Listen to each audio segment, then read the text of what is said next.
Hi అండి, నమస్తే. Welcome to my channel. ఈరోజు ఎంతో టేస్టీగా సింపుల్గా చేసుకునే మునక్కాయ పులుసు గ్రేవీతో ఏ విధంగా తయారు చేసుకోవాలో చూపిస్తాను. చూద్దాం రండి. కొత్తగా వంట నేర్చుకునే వాళ్ళు కూడా ట్రై చేయొచ్చు. చాలా టేస్టీగా ఉంటుంది.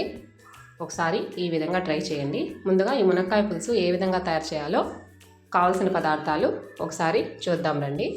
ఇక్కడ నేను 2 మునక్కాయల్ని కట్ చేసి పెట్టుకున్నాను. ఒక టమాటో పెద్ద సైజు, ఒక ఆనియన్ కట్ చేసి పెట్టుకున్నాను. తర్వాత చిన్న నిమ్మకాయ సైజు అంత చింతపండు తీసుకొని ఒకసారి శుభ్రంగా వాష్ చేసుకొని వాటర్ వేసుకొని బౌల్లో నానపెట్టుకున్నాను. తర్వాత మిక్సీ జార్లో కొద్దిగా కొబ్బరి, నేను తురిమిన కొబ్బరి వేసుకున్నాను. ఒక ఆనియన్ కట్ చేసి ముక్కలుగా వేసుకున్నాను. 5-6 వెల్లుల్లి రెబ్బలు, కొద్దిగా పసుపు, 1.5 స్పూను ధనియాల పొడి,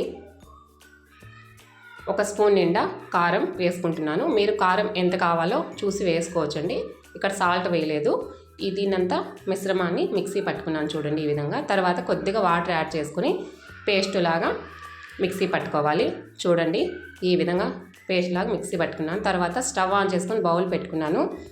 తర్వాత ఇందులోనే 3 టేబుల్ స్పూన్ వరకు ఆయిల్ వేసాను. ఆయిల్ హీట్ ఎక్కిన తర్వాత కొద్దిగా ఆవాలు, కొద్దిగా జీలకర్ర, కొద్దిగా మెంతులు వేసుకుంటున్నాను. మెంతులు వేస్తే టేస్ట్ బాగుంటుందండి పులుసు అనేది. కొద్దిగా కరివేపాకు, 5-6 వెల్లుల్లి రెబ్బలు వేసి లైట్గా మీడియం ఫ్లేమ్లోనే ఈ విధంగా వేయించుకుంటున్నాను. తర్వాత కట్ చేసి పెట్టుకున్న ఆనియన్, టమాటో ముక్కలు కూడా వేసేసుకొని మీడియం ఫ్లేమ్లోనే ఇవి కూడా ఫ్రై చేసుకోవాలి. పచ్చివాసన పోయి మగ్గేంత వరకు వేయించుకోవాలి. చూడండి ఈ విధంగా లైట్గా మీడియం ఫ్లేమ్లోనే వేయించుకుంటున్నాను. బాగా మగ్గిపోవాలి. పచ్చివాసన పోయేంత వరకు టమాటో, ఆనియన్ ముక్కలు మగ్గిపోవాలి. కాబట్టి మూత పెట్టి కాసేపు మగ్గనిద్దాము. చూడండి కాసేపు తర్వాత ఈ విధంగా మగ్గాయి. ఆయిల్ అనేది కూడా సపరేట్ అయ్యింది. ఒకసారి ఈ మిశ్రమాన్ని అంతా కలుపుకొని ఇందులోనే కట్ చేసి పెట్టుకున్న మునక్కాయలను ఒకసారి శుభ్రంగా వాటర్లో వాష్ చేసేసుకొని ఇందులో యాడ్ చేసేసుకుంటున్నానండి నేను. చూడండి ఇప్పుడు అంతా ఒకసారి ఆయిల్ అంతా మునక్కాయలకు పట్టే విధంగా కలుపుకోవాలి. ముందుగా ఒక ప్యాన్లో ఆయిల్ వేసి కొద్దిగా మునక్కాయ ముక్కలు ఫ్రై చేసి కూడా వేసుకోవచ్చు. నేను డైరెక్ట్గానే ఇందులో ఆయిల్ ఉంది కాబట్టి ఫ్రై చేసుకుంటున్నాను. కాసేపు మూత పెట్టి కాసేపు ఫ్రై అవ్వనిద్దామండి. పచ్చివాసన పోయేంత వరకు ఫ్రై అవ్వనిద్దాం. చూడండి కాసేపు తర్వాత ఈ విధంగా వేగాయి. పచ్చివాసన ఉండకూడదు. కాసేపు ఆయిల్లో ఫ్రై చేసుకోవాలి. తర్వాత ఇందులోనే మనం ముందుగా ప్రిపేర్ చేసుకున్న మసాలా పేస్ట్ని వేసేసుకుంటున్నాను. మిక్సీ జార్లో కొద్దిగా వాటర్ వేసుకొని ఆ మసాలా వాటర్ని కూడా ఇందులోనే యాడ్ చేసుకున్నాను. చూడండి ఈ మసాలా పేస్ట్ అంతా ఆ ఆనియన్ ముక్కలు, టమాటో, మునక్కాయ ముక్కలకి పట్టే విధంగా ఒకసారి కలుపుకున్నాను. మూత పెట్టి మగ్గనిద్దాము. పచ్చివాసన పోవాలి మసాలా పేస్ట్ కూడా. చూడండి ఈ విధంగా ఉడుకుతుంది. వాటర్ సపరేట్ అయ్యాయి చూడండి ఇక్కడ. తర్వాత ఒకసారి కలుపుకుందాము. ఇప్పుడు ఇందులోనే మనం ముందుగా నానబెట్టుకున్న చింతపండుని పులుసుగా తీసుకొని కొద్దిగా యాడ్ చేసుకుందాము. ఈ పులుసుకి మ్యాంగో కూడా వేసుకోవచ్చండి, మామిడికాయ కూడా వేసుకోవచ్చు. నేను ఇక్కడ చింతపండు నానబెట్టుకొని కొద్దిగా యాడ్ చేసుకుంటున్నాను. మీరు పులుపు ఎంత కావాలో చూసుకొని వేసుకోవాలి. ఈ విధంగా కొద్దిగా వాటర్ యాడ్ చేసుకొని వేసుకున్నాను. ఒకసారి ఇదంతా కలుపుకొని ఉడకనిద్దాము. మీడియం ఫ్లేమ్లోనే ఉడకనిద్దామండి.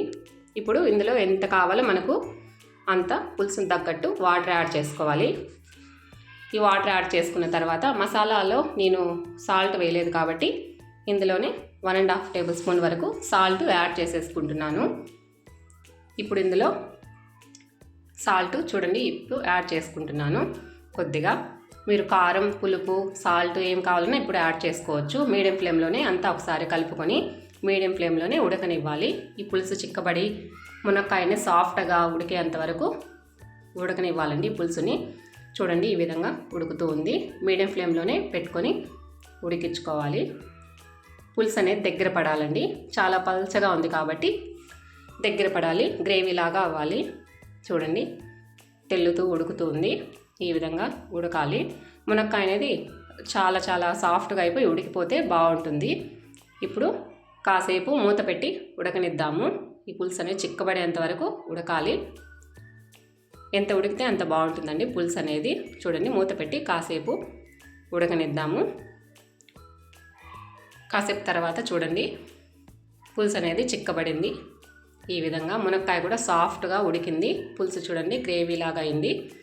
మునక్కాయ కూడా సాఫ్ట్గా చూడండి ఈ విధంగా అలా తుంచితే తునిగిపోవాలి. ఉడికింది. ఒక 2-3 మినిట్స్ ఉంటే సరిపోతుందండి. ఒకసారి ట్రై చేసి కామెంట్లో ఎలా ఉందో చెప్పండి.